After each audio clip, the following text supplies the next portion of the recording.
क्षमानिधि पूजारी महापुरुष अच्युतानंद सेवायत आज हूँ पवित्र दिवस महापुरुष अच्युतानंद स्वर्णक्षेत्र दिवस। ए दिवस रे राज्यर विभिन्न प्रांतर श्रद्धालु भक्त मान अच्युत प्रेमी भक्त मान भी आसी महाप्रभु को दर्शन कर सानिध्य लाभ करती। कथार अच्छे जो जगन्नाथ मूर्ति नीलांचल स्थित से जगन्नाथ मूर्ति पद्म बने विदित।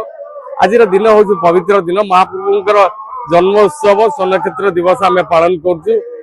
तेणु यही अवसर में नाम मंडप प्रभुंर नाम यज्ञ चली नाम कीर्तन चली महाप्रभुंर निर्धारित समय सेवा पूजा आज संपूर्ण होगा श्रद्धालु भक्त मैंने आसी महाप्रभु दर्शन कर संध्यारे महाप्रभुंर मानसिक आरती रही। तेणु ये आरती दर्शन करने लक्षाधिक भक्त विभिन्न प्रांतर आसवे महाप्रभुंर आरती दर्शन करने। महापुरुषंकर पीठ हूँ पवित्र पीठ। महाप्रभु निजर सिद्धि बल लक्षाधिक भविष्य मालिका लिखिं ग्रंथ लिखिं साहित्य प्रति महाप्रभु अच्युतानंद दान अतुलनीय।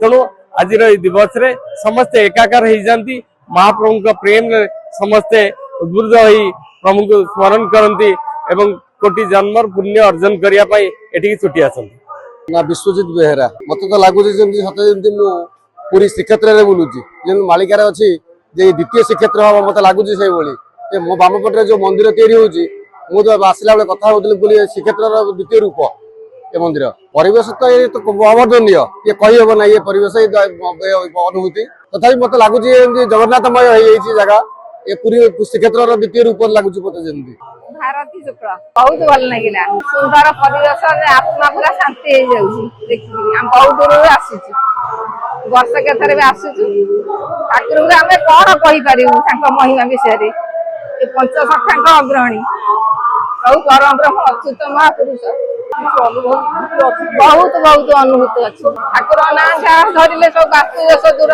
मनस्कामना पूर्ण और सब रोग दुख भी दूर हो महिमा अपार आम विषय किसी कहीपरूनी कहवा की इच्छा भाषा प्रकाश करना हृदय अनुभूति सब बहुत शांति मिलला बहुत शांति मिलला। प्रभु डाकुचे प्रभु एमती कली जुगे प्रत्यक्ष बस समस्त लोक मान प्रभु सबुत सद्विचार दिखाई।